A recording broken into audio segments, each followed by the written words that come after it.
சென்னை அண்ணா அறிவாலயத்தில் நடைபெற்ற திமுக தலைமை செயற்குழு கூட்டத்தில் அந்த கட்சியின் தலைவரும் முதலமைச்சருமான மு.க. ஸ்டாலின் ஆற்றிய உரையில், எதிர்க்கட்சிகள் தனியாகவோ ஒன்றாகவோ வந்தாலும் 2026 சட்டமன்ற தேர்தலில் திமுக கூட்டணியே வெற்றி பெறும். சாதாரண வெற்றி அல்ல, சரித்திர வெற்றி. 200 தொகுதிகளில் வெற்றி பெற வேண்டும் என்றால் கடுமையான உழைப்பை வழிவகுக்கும். ஒவ்வொருவரும் என் தொகுதியில் தான் முதலிடம், அதிக முன்னிலை எனக்கு என்று உறுதியாக செயல்பட வேண்டும் என்றார்.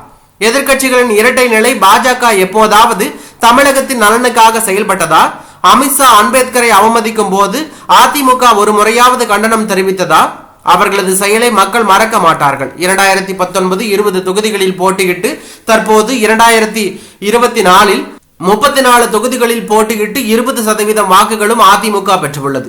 அதிமுக 2019 விட 2024 நாடாளுமன்ற தேர்தலில் 12 விழுக்காடு வாக்குகள் குறைவாக பெற்றுள்ளது.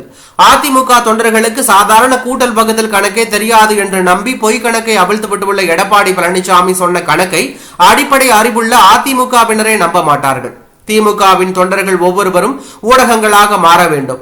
திராவிட இயக்கம் 75 ஆண்டுகளில் தமிழ்நாட்டில் கொண்டு வந்த மாற்றங்களை இளைஞர்களிடமும் மக்களிடமும் எடுத்துச் சொல்லுங்கள். வெல்வோம் 2006, படைப்போம் வரலாறு என்று அவர் கூறியுள்ளது பரபரப்பை ஏற்படுத்தியுள்ளது.